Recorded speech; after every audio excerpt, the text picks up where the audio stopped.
পতাকার দাম তো বাড়তে নিতেছে। আমরা 5 মিনিটটা হবে 3.5 পেটিটা নাই ভাই, 3.5 পেটিটা আছে। এই যে কয় বড় ভাই 3.5 কতটুকু কাপড়, হালকা নর্মাল কাপড়, তা এত দাম নিচ্ছে।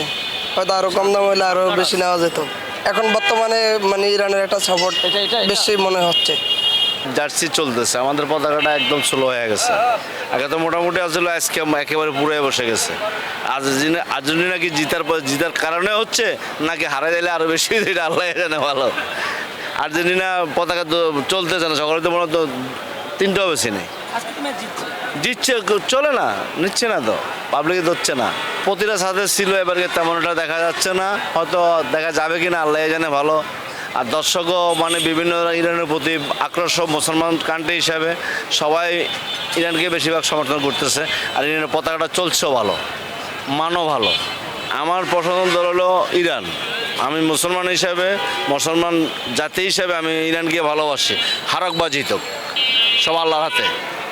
যে আমি মুসলিম হিসাবে আমি বলে দেখি, মনে করেন সারা পৃথিবীর মুসলিম যে একজন মুসলমান কান্ট্রিকে সমর্থন করো। খেলাধুলা তো সবাই সমর্থন করে, মুসলমান কান্ট্রিকে সমর্থন করা উচিত।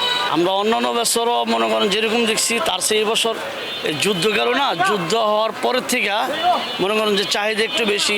তাও এটা বুঝতাম না, কারণ যারা কারখানায় এই পতাকাগুলো বানাচ্ছে ওরা আসলে বুঝতে পারতো না যে ইরানের চাহিদাটা এরকম বাড়বে, যার কারণে ওরা আমাদের। এবার তো ফিফা বিশ্বকাপে দেখতে পাচ্ছি অন্য বছর বাসার ছাদগুলোতে একদম ভরে থাকতো আর কি পতাকা, কিন্তু এবার আসলে সেরকম চোখে পড়ছে না। হ্যাঁ, এটা ঠিক আছে।